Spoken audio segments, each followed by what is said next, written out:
woensdag 1 oktober. En dat betekent dat de kinderboekenweek weer is gestart. Ja, en het thema is dit jaar vol avontuur. Gaat je met ons ook met op avontuur? In de Biep kreeg ze altijd als kind een gratis lidmaatschap. En er is natuurlijk ook altijd een voorleesochtend of middag, waar pap of mam of eemis Anges altijd even een verhulke aan dich voorleest. Bibliotheek is een oud Grieks woord voor boekenbewaarplaats. Het bestaat al sinds honderden jaren voor Christus. En het begon met belangrijke papieren op te slaan. En in de 15e eeuw is het eerste boek gedrukt. En waar begint ons avontuur? In de lucht. Met de raket. Ja, en weet je dat hij vroeger een astronoom was, dat er een heel schoon boek over heeft geschreven, over de landing op Mars.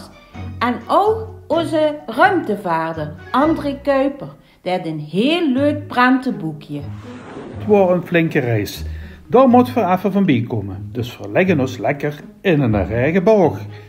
De regenboog heeft 7 kleuren.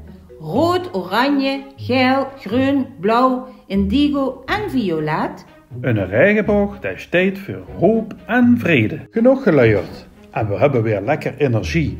En hier op die dikke regendruppels, daar kan ze op springen, juist wie een trampoline. Ja, want soms moest ze na school of bijvoorbeeld na het lezen van een boek ook energie kwijt. En in Kerkrade, Maastricht, Heerlen en in Reuver kan ze lekker trampoline springen. Daar kreeg je het warm van, maar waterdruppels die bevrezen, daar kan ze op schaatsen. Ja, bijvoorbeeld op de ijsbaan in Geleen. En weet ze dat die baan rond het vreespunt is? En de binnenbaan die is min 3 tot min 7 graden.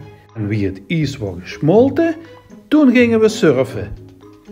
In de Maasplassen bijvoorbeeld in Remeun, daar heb je wel windkracht 4 tot 6 nodig. Dat wil zeggen 20 tot 50 kilometer per uur. Oh, naar binnen, want er komt onweer. Ja, en een bliksemstraal die is 30.000 graden Celsius. Woe, dat is heet hè.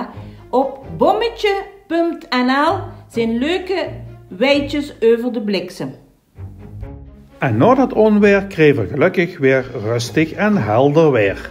Want dat hebben ze nodig voor een ballonvaart. En daar hebben ze ook windkracht 3 minimaal nodig.